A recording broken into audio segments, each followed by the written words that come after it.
Dear friends, welcome to this evening session on the topic To be religious today is to be interreligious. Our speaker for this evening is Dr. Mahesh Ashok Deokar. He is professor and head of the Department of Pali and Buddhist Studies at the Pune University.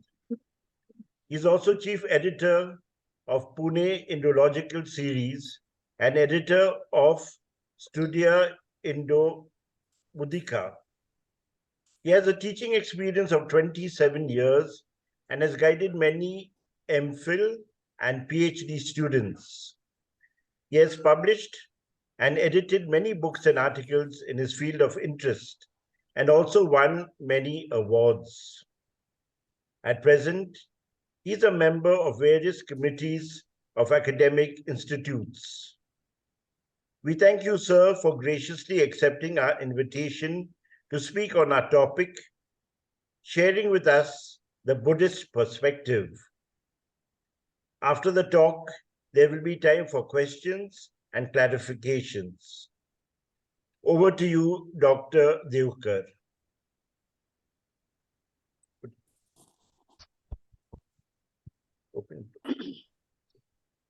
Dr. Deokar. Thank you very much. Yes. I, first of all, pay my reverence to the triple gem, as we do in the Buddhist tradition. Salutation to the Buddha, the enlightened one, the awakened one. Salutation to the Dhamma, the universal teaching. And salutation to the Sangha, the practitioners who are on the path to awakening as their master. I thank the organizers for giving me this opportunity to share my thoughts about this particular topic. Being religious today is being interreligious from a Buddhist perspective. Today, in the present world, this topic has become ever more pertinent because of the tension which we see in the world, in the society, based on one's religious affiliation, and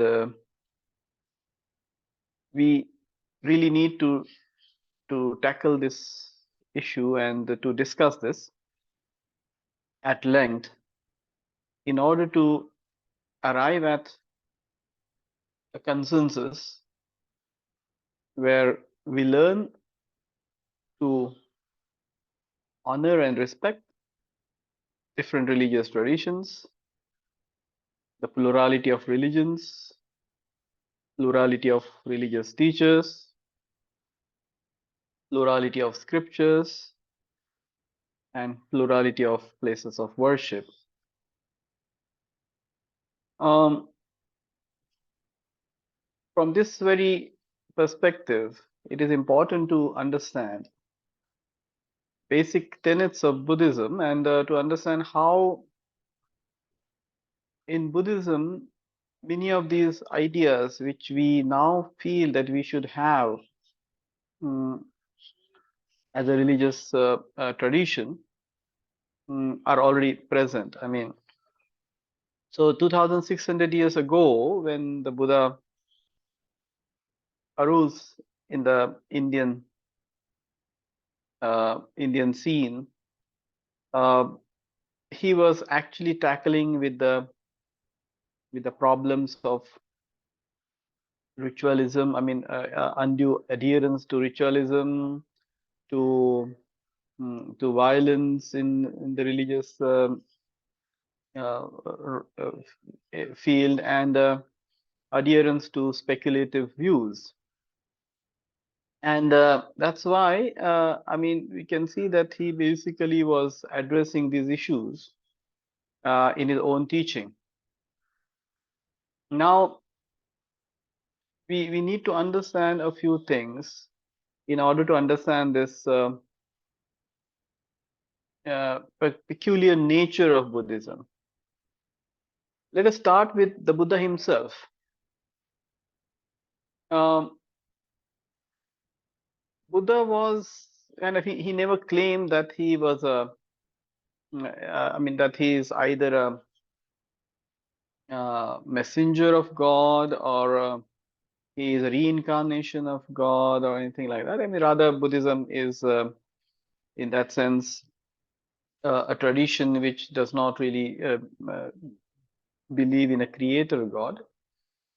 But the Buddha basically claimed that he is one of us. I mean, he is neither God, but at the same time was not an ordinary human being, but he was a human being who, by his own practice and purification of his mind, attained the status of what he called as awakening. Yeah, so the word Buddha itself means an awakened one who has um, woken up from the sleep of ignorance, and one who has acquired the knowledge of reality, and even the one who has attained perfection of the human qualities. Yeah. So the Buddha, as we understand it, is not a personal name, but it's a state. Yes, sir. It's a state cotton नहीं है तुम्हारे which पास नहीं है ठीक है कहीं और से खाता हो which Siddhartha Gautama attained. 2 दिन ऐसे I बैठे mean, yeah, thank you very much. So Gautama was the proper name of the Buddha, and he attained this state and he became the Buddha. Now, so first thing is, like, the Buddha is a state, yeah, and it's a state, and Buddha himself, in many of his discourses, said that he is a discoverer. He discovered this state, and he compares this knowledge which he acquired with the old city, the path of which was covered with with dust and bushes and jungle and and it was somehow lost, and he was the one who discovered it, this path to the city of liberation. So Buddha calls himself a discoverer of the truth, and not the creator or the giver of the truth. Next thing which is important about the Buddha himself is that he never claims about himself that he's one who can give you salvation, but he is the one who shows you the path. And in one of the famous discourses, so the Buddha said that you should do the hard work, you should strive. The Tathagatas only show you the path. They only tell you about the path. Now, this also brings us to another important point, and then the Buddhahood is therefore is not is not a quality which belongs to a single person, but it is something which can be achieved by every one of us. So Buddhism strongly believes that every sentient being, not just human being, but every sentient being has a potential to this highest awakening, this highest purification. And whosoever follows the dhamma, the path which was shown by the Buddha, or any path which can help a person to reach that goal, can become a Buddha.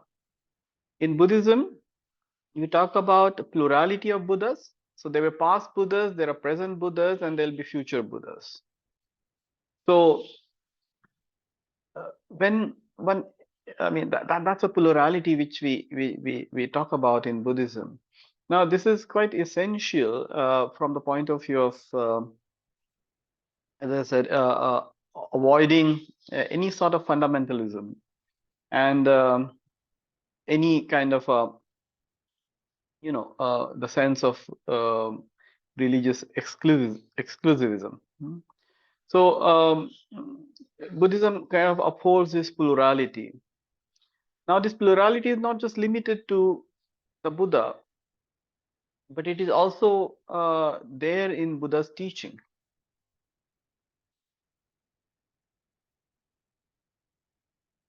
In Buddhism, we don't have a single scripture. I mean, there are several traditions of Buddhism, and we have several texts.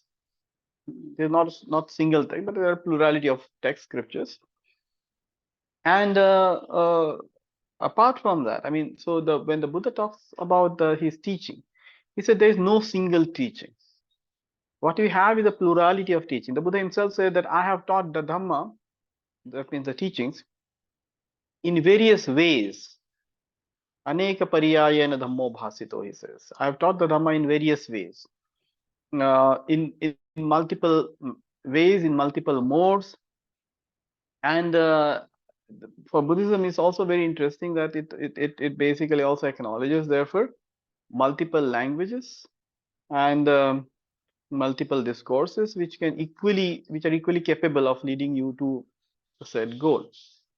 So this multiplicity of discourses is another important feature of Buddhism. The Buddha compares his teaching to a raft. Just as one would use a raft to cross over the river or and then after reaching the other shore, the job of the raft is over. So in Buddhism, when we say that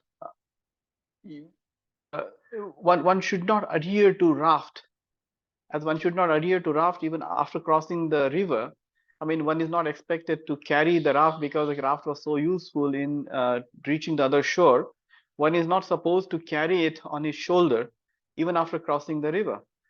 In the same way, the Buddha says that the Dhamma is just a means. His teaching is just a means. And one should not adhere to this means once its task is over. So the job of Dhamma, the job of teaching, the main purpose of this teaching is to help you cross this river of transmigration and to reach the liberation. But once you reach the liberation, once you reach the other shore, you need not adhere to it. Now, again, we see that, I mean, if you just look at the very fact that what is that which stops us from being interreligious, and then you will find this the answer to it in that very fundamentalist attitude which we have with regard to religion. I mean, usually stick to one teacher, one master, one scripture, right? One sort of teaching. And then what usually happens is when we take that kind of fundamentalist approach, we become exclusivist, and you exclude other traditions, other masters, other possibilities of liberation. So one thing that, okay, the path which is shown in one's religion, that's the only path. The master or the prophet of one's religion is the only prophet, and the rest is false. Now in Buddhism, this kind of fundamentalist attitude, we call it, I mean, in the Buddhist scripture, it is called as drishti, ditti, wrong view. And it is defined in a very interesting way. He said that this wrong view, the Buddha explains it as, he said that when we have a kind of when one thinks that this alone is truth and the rest is false, idameva satya mohamayam, then that is something which leads you to fundamentalism, leads you to exclusivism, and this is something which would cause the religious tension, and which is more harmful than useful. Now the Buddha says that whosoever grasps his teaching for the sake of winning over the others, or for his own selfish goal. He is grasping it wrongly. And to explain this, the Buddha gives the example of a water snake.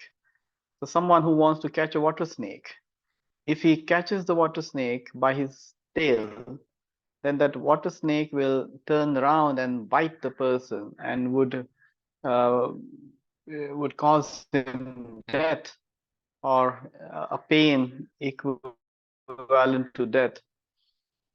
Rather, when one catches that snake in a proper way, then then that is useful. So when the same thing is about the dhamma, about the teachings. So the teachings, if they are well grasped and if they are just taken or understood for the sake of one's liberation, then that is the teaching well grasped. But otherwise, when one takes it or grasps it for some other purpose other than for which it is meant, then this will rather lead to disaster than any help. Now, this is an important message by the Buddha, because often we see that people develop their have very sharp egos and sharp sentiments about the superiority of one's religion or one's religious tradition. Now, when that kind of approach is taken, automatically you again start excluding others from um, your fold, and then that leads again to the religious tension. So the point about Buddha's teaching is that these teachings, as I said, they are multiple. They are just means and not the goal. So Buddha never called his Dhamma as a goal. And he says his teachings, again, his scriptures. The Buddha's approach to scriptures is also very unique, because in some of his discourses, he has said that the scriptures, those who adhere to it um, verbally or literally, they actually lose the real teachings. They lose the reality, because he said the scriptures are just like a lamp. They help you to see if you just like, if there's a dark room and if you take a lamp in the room and with the help of that lamp, you can see, for example, the treasure in the room, in the dark room. So the role of scriptures is just like that. But one should not mistake scriptures for reality. Scriptures are just like photographs. They are the photographs of reality. They are like the map, which would help you to reach your destination, but they are not destinations themselves, right? So this kind of Buddhism discourages, in a way, adherence to strict adherence to scriptures in this way. So that is another important aspect, I think, important feature of Buddhism. So it fundamentally opposes any strict adherence to this to the teachings, to the scriptures. Now the question is, does Buddhism allow any scope or any space for teachings other than the one given by the Buddha? And here again, if you look at the Buddhist scriptures, the answer will be an affirmative. Because when Buddha gave his teachings, the important feature of his teachings is that he did not give emphasis, he did not lay any emphasis on rules. Rather, he laid emphasis on principles. So what Buddha gave are the principles and not rules. Dr. Ambedkar has very well highlighted this particular feature of Buddha's teachings. So the Buddha does not actually tell you what is right and wrong, but he gives you parameters to decide for yourself, to judge for yourself what is good for you and what is good for others. Now, this is something which is allowing its disciples or its followers the freedom to choose, the freedom to take decisions, right? So this intellectual freedom Buddhism provides, and therefore this it is not a religion of rules, but it's rather a religion of principles. So Buddha, in one of the discourses which the Buddha gave to a community of people called Kalamas, now he says that, well, you should not believe in something because it is there in scriptures. You should not believe in something because it comes to you as a heresy. You should not believe in something because it comes to you as a tradition. And you should not also believe in something because it is said by some important teacher, some revered teacher. And you should not also believe in something just because you like it, you particularly this that appeals you.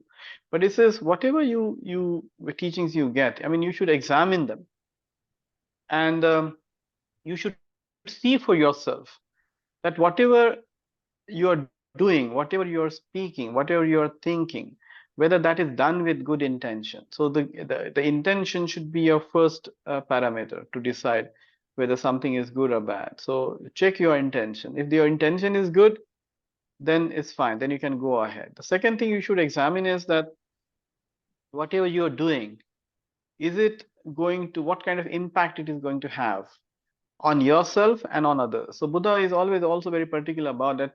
Um, whatever you're doing, I mean, how you would judge whether you should do it or not.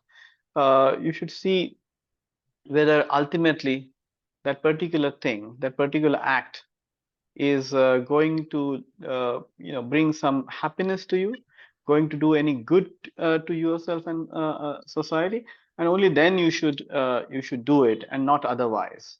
So this particular openness which the Buddha gave to his disciple also resulted in the multiple ways of understanding his teaching. And therefore, we in Buddhism, we have so many different traditions and schools of Buddhist thought. And it remained a dynamic kind of a tradition. Now, one more thing which to which I would like to draw your attention to is that Buddhism never claims that liberation is possible only in the Buddhist tradition. Now, there are discourses, or in most of the discourses. So, I mean, the two religious traditions which were there present at the time of the Buddha was the Shramanic tradition, the tradition of the ascetics, and the tradition of the Brahmanas. And so, whenever Buddha said that whosoever Shramanas or Brahmanas, if they have such and such qualities, then they can be liberated. So, even though he himself belonged to the ascetic tradition, and he did not really restrict, he did not say that only those who follow his teachings can be liberated, but rather he lay emphasis on particular conditions necessary for liberation. And so he summarizes his teaching. So he says that stopping to do any evil, cultivating good, and purification of one's mind. That's the meaning of religion. And if you just see this kind of definition of religion, this Buddha says this is his message. Now, if you just look at this particular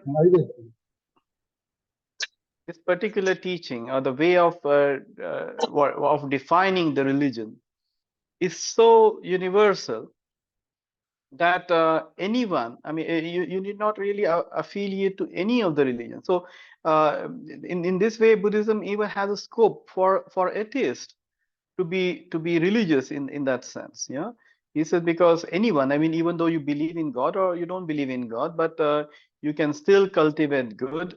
You can stop doing wrong or something which is not moral, and then you purify your mind. So because usually when we talk about being religious, we think of kind of adhering to a particular religion, particular. I mean, when you say religion, of course, we talk about the religious, I mean the master, or you can say either the god, or it could be a prophet, or it could be I mean any other master in the tradition, scriptures, and the church. I mean church in the sense of a religious institution. So now, in order to, I mean, if you just see what the Buddha's message about what is really meant by to be religious in this sense, so it goes beyond this. So, I mean, there is also scope for those who don't believe in certain values. And Buddha has this kind of openness. There is a discourse where I mean, Buddha is talking to people, and he says that what will be the right way to practice the religion. Now, the Buddha says that it doesn't matter. I mean, you need not be dogmatic. So Buddha says, okay, that for me there is other world, there is a rebirth, but if you do not, if you have not experienced it yourself, you need not believe in it, or you need not adhere to it. But I mean, even without that, I mean, you can be religious. And he says, for that he tells his disciple that what would be the right way.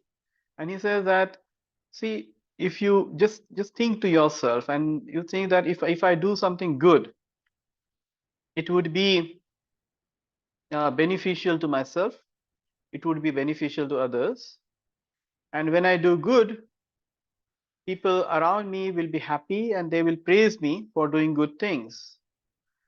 And if at all there is the next birth, or there is the other world, then I will be even benefited from there. I mean, I can get heavenly happiness or anything. Now, but it is not necessary for me to start believing it, you know, from the word go.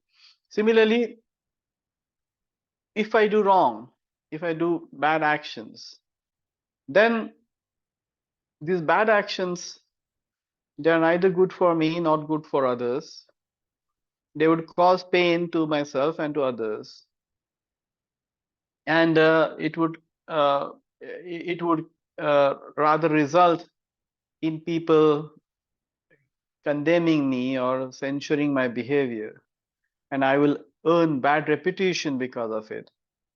And if at all there is the next life, then I would even suffer further. So the Buddha said that's the reason why, even though you believe in the other world or not, but you should still act morally. So to act morally is the central doctrine of Buddhism. And to be moral, you need not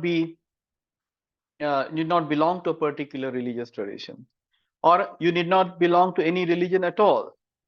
I mean, even without being a believer, without being a theist too, you can be a good person, a moral person, and you can purify your mind. So this kind of gave that openness to Buddha. Now, in terms of Indian society, you know, at the time of Buddha, I mean, even until now, our society had this curse of casteism, for example. Now, the Buddha did not, I mean, believe in any sorts of caste discrimination based on gender. So he rather appealed for oneness of the human race. He says all human beings are one and the same. There is no discrimination based on either caste, creed, or any other criteria, because he says we all are equal biologically, we all are equal on a moral ground, right? And we all are equal from the point of view of our potential, because anyone, no matter to which caste or to which religion he belongs, whenever he does a wrong action or a bad action, immoral action, he would have to suffer on account of that. And whenever he or she performs any moral action, he would be rewarded for that, right? And similarly, like everyone, I mean, has the potential to cultivate the humanity, or the potential qualities in oneself, and become Buddha. So no matter to which ever religious tradition you belong, or to which caste you belong, I mean, anyone has this capacity to become Buddha. And actually, in the Buddhist records, Buddhist scriptures, we see that the Buddha admitted in his order, in his sangha, people from all walks of life, people from different economic and political backgrounds, men, women.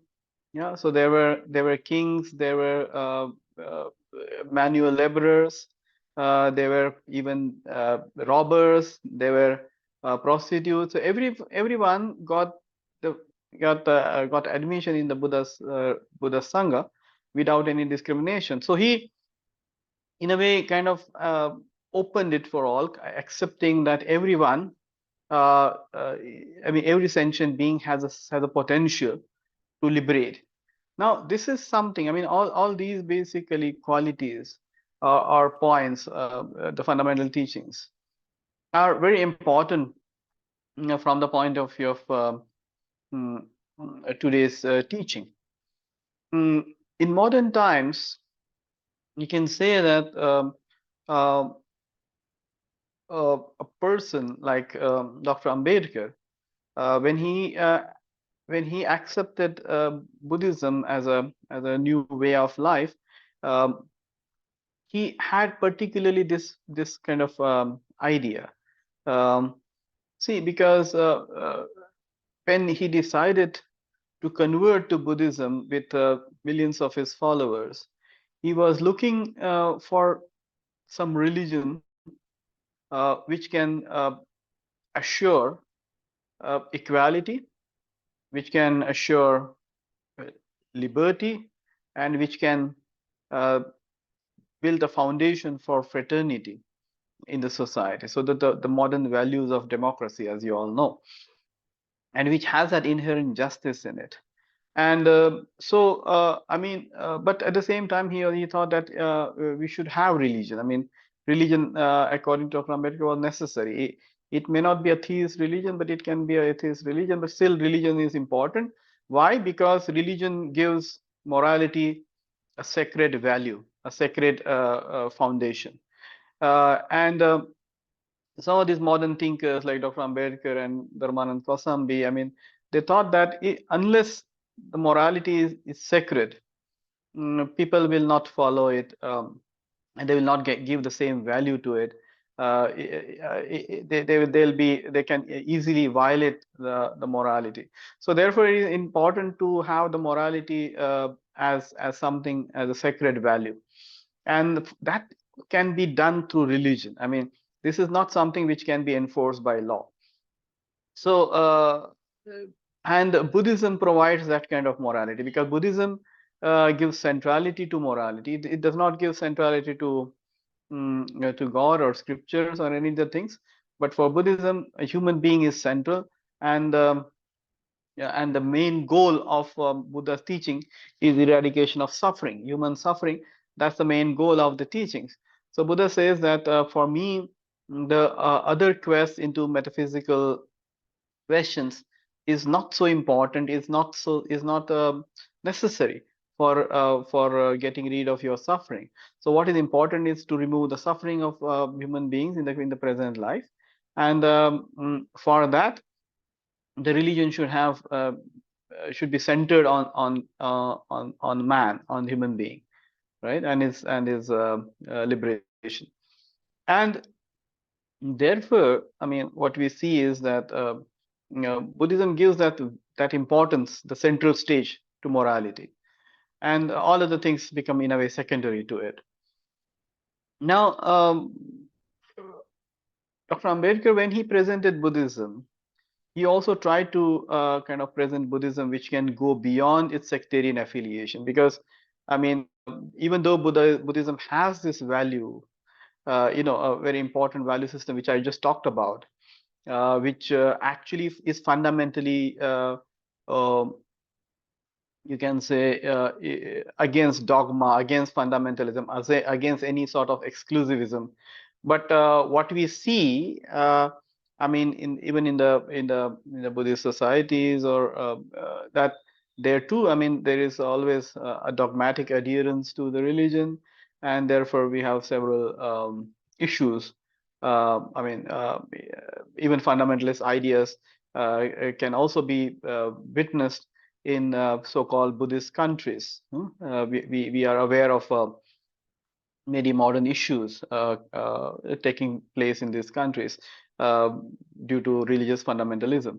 But I mean, Buddhism does have inherent in it these values of which can actually combat fundamentalism. But what we need to do is we need to highlight these and we need to really adhere to it. And this is what Dr. Ambedkar did when he presented Buddhism. I mean, his a new presentation of Buddhism. He introduced this idea of what he called as Saddharma. So he says, not it is not just enough to have dharma. It is not just enough to have religion, good righteous ways, but we need to kind of have Saddharma, which would go beyond any religious, you can say, religious adherence, and which would actually can destroy barriers between man to man and man. So in order to create a society which is free from any sorts of barriers, may it be a barrier due to caste discrimination or religious discrimination, gender discrimination. So in order to, cross over all those barriers, we need to kind of highlight the Saddharma. That means that kind of nature of Buddhism. He says it's a philosophy of religion, where we cherish the values of universal brotherhood. We cherish the values of freedom to all sorts of freedom, freedom to think, freedom of choice of one's occupation, and so on. And mainly, it is something which is based on justice, the natural justice. Everyone has a right to live and right. I mean, and lead a good, meaningful life. So, being free from exploitation. Now, for that, we need to have certain values, and these values are the values. Again, he goes to the core teachings of the Buddha, and he says that those values are charity, morality, truth, compassion, friendliness, right? And on the top of everything, there should be wisdom. And this wisdom is something which will help you to decide time and again at every step what is right and what is wrong. So what we need in the current in current period at present is that kind of society which would cherish these values, and which would allow free thinking and go beyond any sorts of dogmatism, right? Which which ultimately results in exclusivism. And therefore, in order to be truly religious, we really want to cross these barriers which divide us into different groups, right? And for that, the Buddhist teaching really has those fundamental principles in it, which can help us to cross these boundaries, right? So this particular important feature of Buddha's teachings are something which can help us in modern times to be interreligious, or I would rather say to go beyond religion, yeah, to cross those barriers of religion. I mean, there's one important thing that which Ambedkar highlighted in his writings, and I think which is also important to consider in this particular forum, and that is that like we have two approaches. One approach was like, for example, which given by Mahatma Gandhi, who said that all religions are equal. So he talks about sarva dharma samabhava. All religions are equal. But whereas people like Dr. Ambedkar and even Kosambi talked about examining religion and to see what is useful for building up a society, which can really, which would be helpful in removing the human suffering and create, and have can give that freedom to people to lead a moral life free from any sorts of exploitation, any sorts of injustice. And this is something for which we need scrutiny, we need examination. And Kosambi, in his book Hindi Sanskriti and Ahimsa, he gives one interesting parable from Buddha's own discourses. So once Buddha's disciple Ananda asked him, how can we cultivate good qualities to create a pure mind? Now the Buddha says that, see, if one wants to have a garden of shala trees, that is basically the tickwood trees. So if one wants to have a sort of grow a garden of shala trees, one should time and again examine that garden and remove whatever unwanted or plants are growing in that forest. So there might be castor plants which grow very fast, right? But these are not something you want. So in such case, a gardener should be vigilant and should remove such plants time and again, and only then he can think, or he can expect to have a good garden of the shala trees.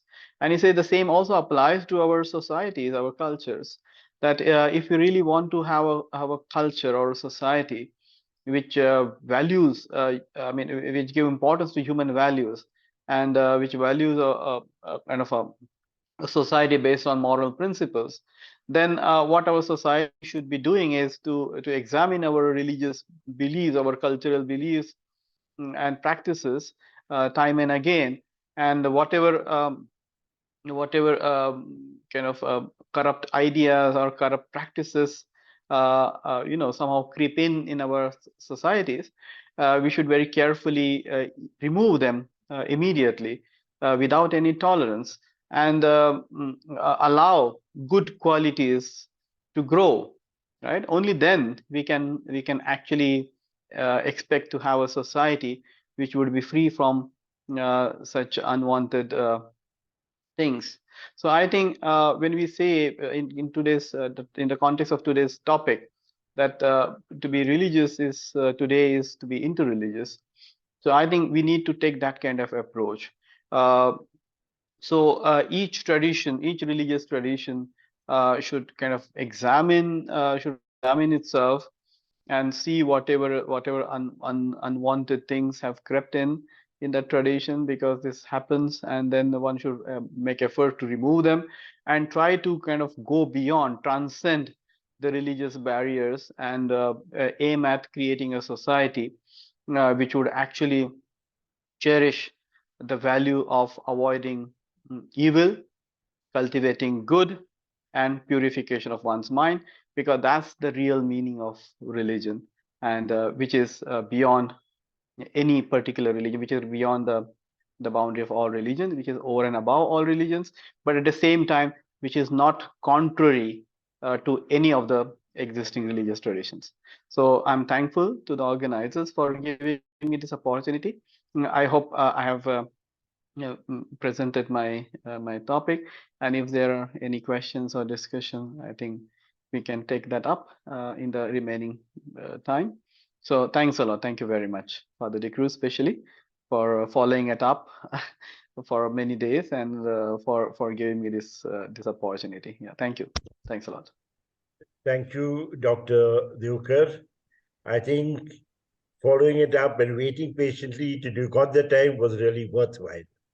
But before I respond, I'll invite anyone from the audience who would like to ask for any clarifications or ask questions. They are welcome to do so.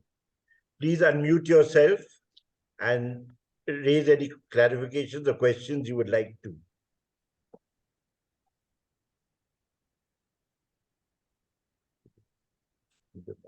Hello. Yes? Yes. Hi, sir. This is Father Sandeep. Hello. Yes, I saw you. I'm happy that you're here. Yeah, it's really a joy to listen to you after a gap of a year almost, sir. Thank you. Yeah. So now my question is, you Mhm. mentioned Ambedkar. So when I Yeah. read The Buddha and the Future of His Religion, Mhm. therein Ambedkar makes a remark about Mhm. Jesus and Prophet Muhammad and Krishna. And Mhm. I see that most of the time, not only even the students, but some kind of tendency, even those who are more educated than the students themselves, tendency Mhm. to close themselves to interreligious dialogue, and saying Mhm. this, that statement what Ambedkar made about the other religion is like a closure, and it gives Mhm. no scope to interreligious dialogue. But I differ from that kind of opinion, because Ambedkar was such an intellectual giant. While choosing the Buddhism as a religion for his followers, he scrutinized the other religion so well, and he had such a good relationship with other religious people also. So here I would like to make that point that Yes. Ambedkar should be understood in a right spirit. Yes. I mean, you're right. I mean, you see, that's why I specifically mentioned to this particular section in his Buddha and Dhamma, where he talks about the concept of Sadharma, right? So Mm, he says that the religion can be understood in this context of uh, adharma, dharma, and sadharma. So right, adharma right. is basically something which is immoral, something which cannot be called as religion at all. And then dharma. Then he also talks about sadharma, which is basically I mean the idea universal uh, of universal religion, right? So Yes. which can go beyond, I mean, any particular religious dogma. And I mean, that particular conception of sadharma goes beyond any, I mean, as I said, master, scripture, or other things, right? Yes. So, I mean, it basically is grounded on the values, right? Yeah. Rather than the text on the scripture or the personality. Okay, I mean Mm, that's one thing which we should remember. Now, I mean, as I mentioned in the first part of my talk, mm, that in the traditional Buddhism, I mean, like the Buddha, as I said, he was a shramana, and he was one of the shaman. He belonged to one of the shamanic schools. I mean, there were other shamanic schools as well, mm. right? Yeah. But he I mean did not say that or liberation is possible only in the shamanic tradition, right? Correct. But he Correct. rather says shramana brahmana. Now you have studied the Buddhist scriptures, Yes. so you would understand what I'm saying, right? So Yes, sir. he did not close it down. He did not claim that it is only a possible. In Buddhism we also have the concept of pratyeka Buddha, for example, the Yes. independent Buddha. Now Yeah. independent Buddha is someone who does not belong to any system, religious system, right? He's in Yes. a way outside the religious institution. So Mm, he's a self-styled liberated being. I mean, now that is possible in Buddhism. So yeah. you see, I mean, what Mm, happens in modern times when we try to understand things? I mean, certain statements which are made, people really don't understand them in a holistic mm, manner.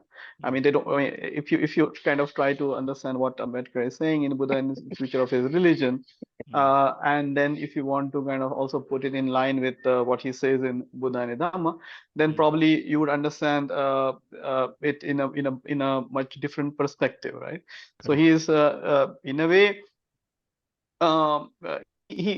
what he is trying to do, and which he also does in Buddha and Dhamma, that he tries to highlight uh, uh, mm, he is trying to highlight the typical approach of the Buddha, right, Mm, towards religion, which are certainly different. I mean, so I mean, you see, showing that something is different is one thing, mm. but I mean, when you say that, okay, I mean, and shutting down something is a different thing. I mean, we do have differences. I mean, Buddhism also that's why the very first thing which I started with is a plurality. The Yes. Buddhism basically the Buddha uh, upholds plurality, and he does not say that, okay, there should be only one scripture. He does not say that there should be one sacred language.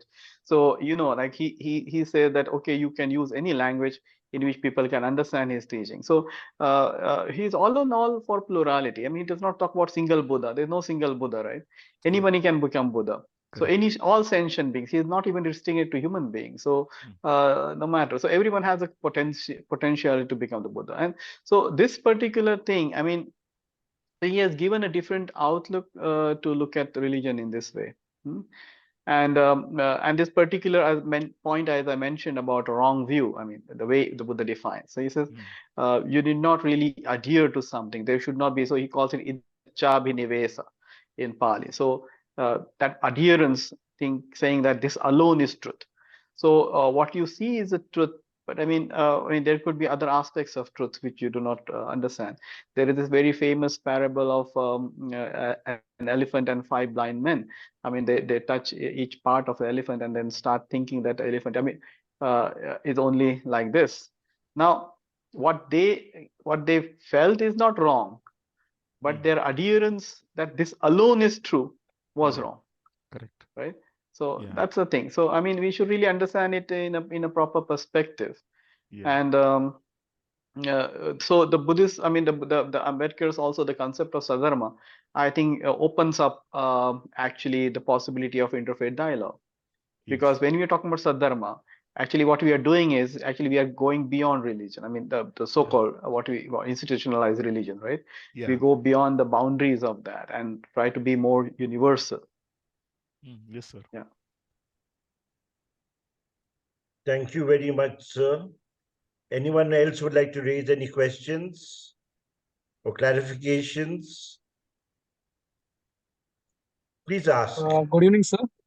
Yes, good evening. Introduce yourself. Myself is Shakeen from Mangalore, from St. Aloysius College. Yes, nice to my meet you. doubt is like the presentation I've been heard from like last 1 hour. It's all about interreligious harmony, about peace and Buddhism. Now, as my background is from education institution. In modern scenario, the modern education is totally different from this kind of religious talk or many other things. And how we can inculcate this kind of messages in the academics or any kind of textbooks, or how students can make a good thing about Buddhism. Can you give any suggestion about this? How into in education system? Yes, yes. Yeah, thank you. Thanks for your question. I think you see, I mean, the way these days, way we understand different religions. I mean, that understanding is very limited. I mean, of course, I mean, like for example, about Buddhism, the general knowledge of Buddhism is okay. Buddha is what? Peace and non-violence. That's it. I mean, that's where our understanding of Buddhism stops. Now, I think it is important, and this is also true for other religious traditions. I mean, our understanding of those other religious traditions is very limited. Now, what I think myself is that what we need to do is need to bring these values or in our education. And I think that is something that can be done. I mean, without even putting a label of any religion. See, some of these values which we know that which are really useful for building up a good society, a just society, a free society. I think these are the values. These are the arguments which we see in Buddha's teachings. I think if those could be integrated in education, and not just in terms of giving the information about them, but actually find out ways and means to practice these values. Because as Buddha said, he says, I'm just telling you the path. I mean, there is one of discourses, if he says that, okay, I'm telling you the path, but if you don't walk on it, then you won't reach your goal. So I mean, what we need to encourage people to do is to walk on the path rather than just to know about it even. So I think it is really important to integrate these values in our education system in such a way that people really contemplate on this. I mean, our education system is is not really based on I mean, it does not really encourage thinking and practice, right? So I mean, these two parts are missing. What we basically do in our education system is get information, but whatever information we get, so I mean, it is okay, it is easy to give information about Buddhist values and all these teachings, but the most important part is, I think, to let people discuss this, to let people have some kind of contemplation on it, and then to bring to practice.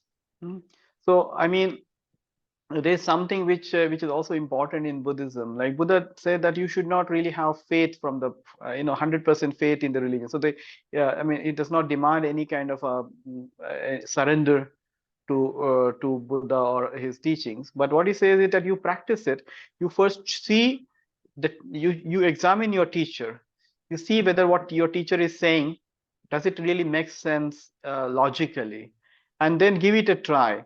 And once you try it, if you feel and if you see that it is really beneficial, it is giving you some advantage, then your faith grows, your confidence grows. I will not use the word faith, but confidence grows in the teaching, and then you can walk on further. So I think this particular way which we are talking about, I think that is something which we can bring in the education. I mean, we let students think about these values, let them do some brainstorming on this, have some discussion about it, and let them decide for themselves. I mean, for example, the issue of social discrimination or gender discrimination, let them really discuss this. And this is what Buddha did. I mean, what Buddha did is like he engaged with people, he had a dialogue with them, and this is how people really got converted. I mean, so it was done through dialogue, and I think that's the way. So I mean, of course, we are not talking about any kind of religious conversion, but conversion in the sense of you change the way you think, right? So that change, that transformation, that is important, and I think that can be done not just through information, but through actually contemplation and practice.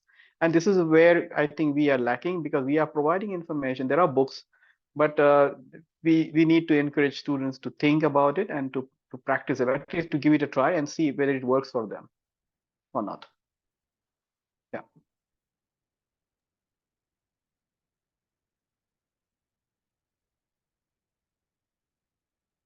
Anyone else would like to ask a question? Sir, may I? Sure. Go ahead. Who's asking the question? Please announce your name. Sure. Sir, very good evening. Sir, Yes, good evening. My name is Akshaya, madam, and I have been into teaching and training for more than 2 decades. Sir, I am also a mindfulness MBSR trainer. Yes, wonderful. Yes. So mindfulness is a very important tool to help people who are stressed or in depression, yes, etc. So yes, with reference to mindfulness, I would like to ask you, unfortunately, Maharashtra is the capital of suicide. You know, the highest number of suicide is recorded according to National Crime Bureau among students, working people, etc. So mindfulness is not incorporated into our educational syllabi and curriculum. yes. So how can that be? What efforts need to be taken? How can that be? Because student suicide is also on the rise. 25 students recently committed suicide in Kota. Yes. And otherwise also, Indian students are highly stressed. So mindfulness can really help in this domain. So how can we incorporate it into our curriculum? Yes. Thank you very much. Thanks for the question. I think again I will connect it with my answer to the earlier question. So you see, I mean, the Buddha, of course, highlighted the importance of being aware, being mindful, and actually that's a very central teaching, because Buddhism is talking in a way about having the balance, that balance, and the way you can understand whether something is more or less, I mean, mentally, is that in that mindfulness, because that is something which allows you to understand yourself at every moment. So in Buddhism, mindfulness plays a very, very important role in the entire Buddhist practice. Now, see, what happens is like it's not the case that mindfulness is not there. For example, you might be aware that government of Maharashtra also had this GR when they have this Maitra kind of Maitri scheme, and then they introduce this mindfulness breathing practices for 10 minutes every day in schools. But then what happened is like like sometimes when you impose certain things as rules, or just by issuing a GR, and then those who are carrying it out, if they are also not convinced about it, and then they cannot really impart this to the students.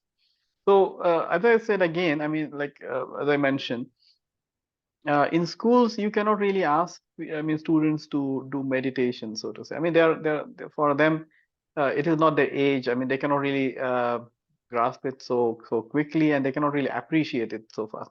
So I think, but there are, and like for example in MBSR itself, I mean, John Kabat-Zinn, I mean, he has introduced mindfulness by by introducing several different techniques, right? So I mean, in Buddhism, if I may use the Buddhist language, this is a skillful means which the Buddha, I mean, has asked. So we can, if you want to ultimately cultivate mindfulness, you have to find different ways. So what John Kabat-Zinn did in some cases is like, okay, he cannot just ask a person who is, who is not religious, or he is not meditated any time, to go and do meditation or observe the breath.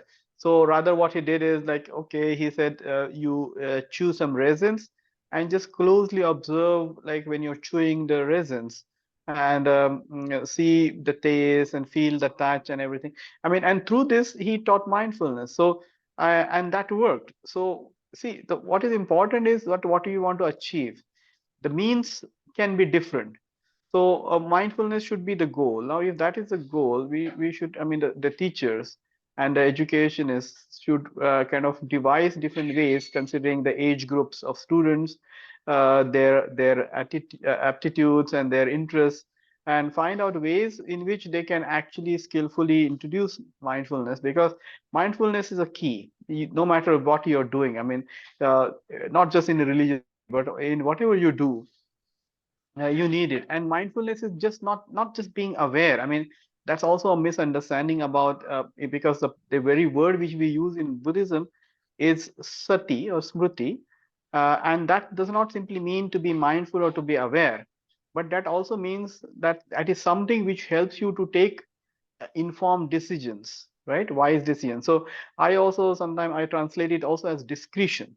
So it gives you that discretion to choose between right and wrong, right? So I think that that needs to be developed among students. So most of these suicide cases and so on, I mean, is the problem is because you cannot really come in terms with yourself. And then another important practice, besides mindfulness, in this, especially in the context of today's talk, is also the practice of the Brahma Viharas, as we call it in Buddhism, the four important qualities of friendliness, Maitri, compassion, karuna, and then mudita, like altruistic joy, being happy in others' success, and upeksha, that is that equanimity. So, I mean, these qualities also should go hand in hand with mindfulness, because they are something which will which can found which can be foundational in terms of creating a student community which is more sensitive to their own All self, and about also to the society around them. And they would first be friendly and compassionate to themselves. I mean, many people who suicide, they are so dissatisfied with themselves, and they have such a great sense of guilt if they fail or if they cannot do well in exams and so on. So I mean, they should learn to love themselves. And so that's why I said, I mean, not just mindfulness, but these practices should go hand in hand in order to help them to deal with the situation in a better manner. So, and this has to be done by following very skillful means. You cannot just take up, the practices from the scriptures, which are basically meant for seasoned practitioners, and ask students to practice them. No, we'll have to use our creativity as teachers. Now, you yourself, you're an MBSR teacher, so I think you must have also worked with this kind of things, and must have developed some kind of creative means to actually teach mindfulness. So that is what is important, and I think this is something for which we need teachers training. because those who are going to teach mindfulness, they need to be trained, and then alone, and they should be convinced themselves of the value of this kind of teaching, and then alone they can actually bring it to the class or to students. Yeah. Thank you. Anyone else wants to ask a question?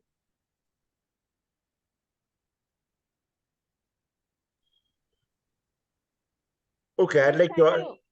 Sir, thank you for the wonderful guidance. Sir, can we request the host to share your email ID in the text, please? Yeah, sure. You're most welcome to contact. We are in the University of Pune. I mean, Savitribai Phule Pune University is a Department of Pali and Buddhist Studies. And I can ask, I mean, Father De Cruz, you can share my email and also my my phone number with whosoever is interested. You're most welcome. Father Sandeep Philip, yes, yeah. Father Sandeep also was a student here, and yes, so you can share my email ID. Father Sandeep, if you already know it, can you just maybe also put it on chat or something so that they can have it? I mean, with Father De Cruz, I mean, I'm mainly corresponding, but you also have my email address, right? So I think that can be shared. Right now I have your mobile number, so I've put it on chat already. Yes. That's also on my WhatsApp, so you can your message name me anytime. And your proper name, so that they don't get confused with the Gaikwad. Yes. Yeah. I mean, that was the device I was using, which belonged to my colleague here. No problem, sir. Yeah. Okay. No problem. Yeah. Anyone else wants to ask something? Okay. So I wanted to make one or two comments and ask two questions. Yes, sure. Please. The first was this, you see, when the Buddha arrived, when Gautama arrived, he was like a fresh breath of air in society. But then what happens with every charismatic leader, once he passes, what he teaches gets institutionalized. Yes. And then it becomes like any other religion. Mm. So, of course, in another talk, someone mentioned, it says the problem is mostly with the teachers who take it up. Mm-hmm. So after the charismatic leader passes on, others take it up, get it structured, etc. But that's the only way, in a way, to preserve it, keep the inspiration going to some extent. Yes. The other question is this, you see, today, like you were talking about, we need to go beyond religions. And so in many places, we talk about moving from religion to spirituality. Or they say, while religion divides because of the various teachings and customs and rituals, spirituality is much more God-centered and therefore much more open. What are your views on that? I know Buddhism doesn't refer to spirituality as such, but what would be your personal reflections? Yeah, I mean, regarding your first point, I mean, what you said is true. I mean, the religion gets institutionalized, and once it gets institutionalized, then in a way it closes itself up, and then once it closes itself up, then of course that leads to that exclusivism, which is at the core, at the at the heart of all these problems. I mean, but what is necessary is therefore, as I said, some of these core values, they need to be highlighted and they need to be uh, focused. For example, I was just mentioning about this importance to plurality, or the centrality of plurality in Buddhism, or morality in Buddhism. I mean, this is something which needs to be highlighted. Which unfortunately, what happens is that that that gets lost, and once that gets lost, then the religion, I mean, any good religion gets in a way trapped in its in this very narrow kind of way of thinking. Yeah, so I mean, that is exactly the case.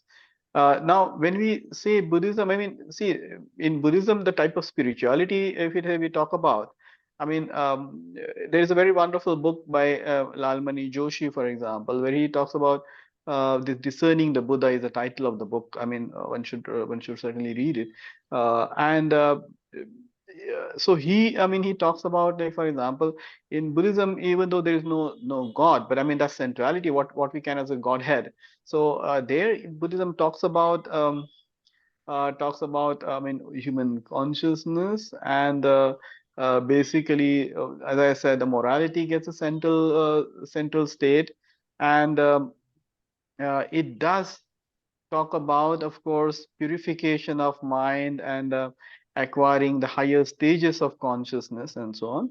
So we do, I mean, and that kind of spirituality, which Buddhism talks about, as I said, I mean, is again beyond any kind of institutionalized religious framework, right? It goes beyond scriptures, it goes beyond master, or the founder of the religion.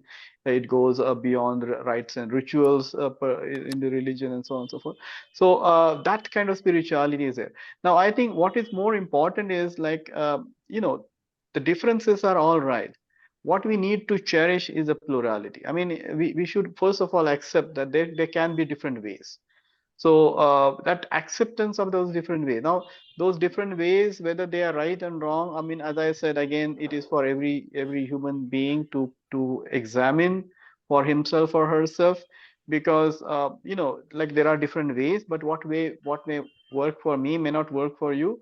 So one we need to give that try with openness, and should not develop that kind of dogmatic approach. I mean, if that we can do, I think that would be good enough. So I mean, I very much also appreciate that we need to have we need to scrutinize different tradition, because religious is not something like you born in a certain religion and then you must follow it because your parents are having the same religion, but it is rather way to liberation. I mean, if that is the goal of religion, then I should find out, what is my way of liberation. My way of liberation may be different from the way of my parents. I mean, it could be different. So it depends on what kind. So I mean, in Buddhism, we say that the Buddha teaches considering the inclination, the attitude, and the intellectual capacity, and the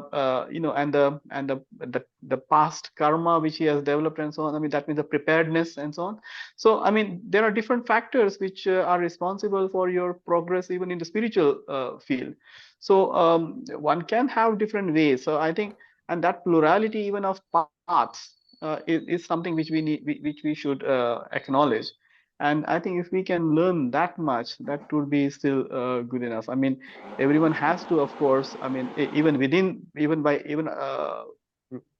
living within the religious kind of strength also, I mean, there we can talk about being interreligious, of course, and we said, oh, okay, I value all the religions, and does not I mean, do not hold any malice for a different other religions. But I mean, then that could be the starting point, and from there one can actually go even beyond, I mean, all this. And that's what happened with all the great masters of you take any religious tradition. So they finally end up transcending even the religion in which they started their journey, right?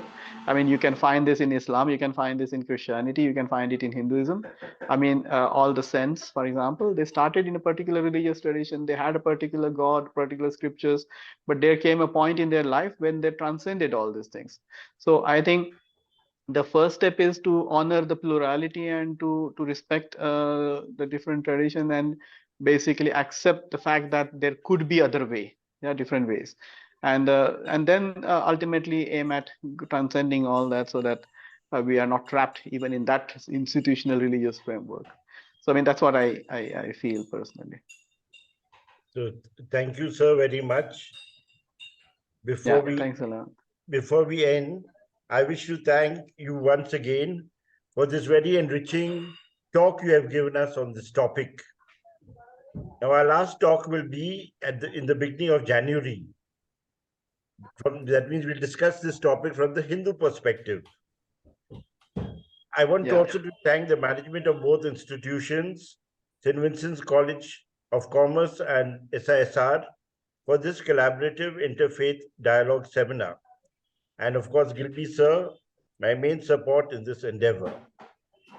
I wish you and your families a joyous Christmas and a peaceful and happy new year. We will end with a popular song. I've taken a new song this time called Teri Santan Hai by Vandana Nirankari. Please listen to it.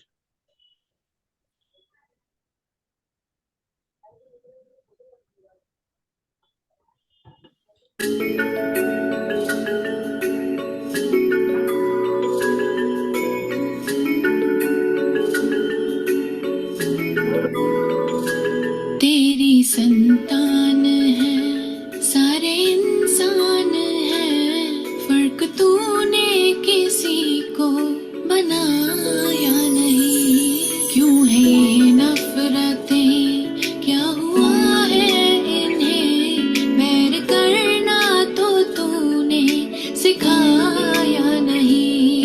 तेरी संतान है।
So thank you, and I wish you all good night. God bless.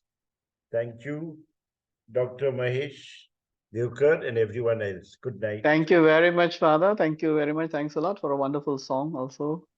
And thanks to everybody. And I hope there'll be opportunity to meet again. Thank you. Sure. Thank you. Good night. Yeah. Wish you happy Christmas and happy New Year. Yes, Yeah. Bye-bye. Thank you. Thank you.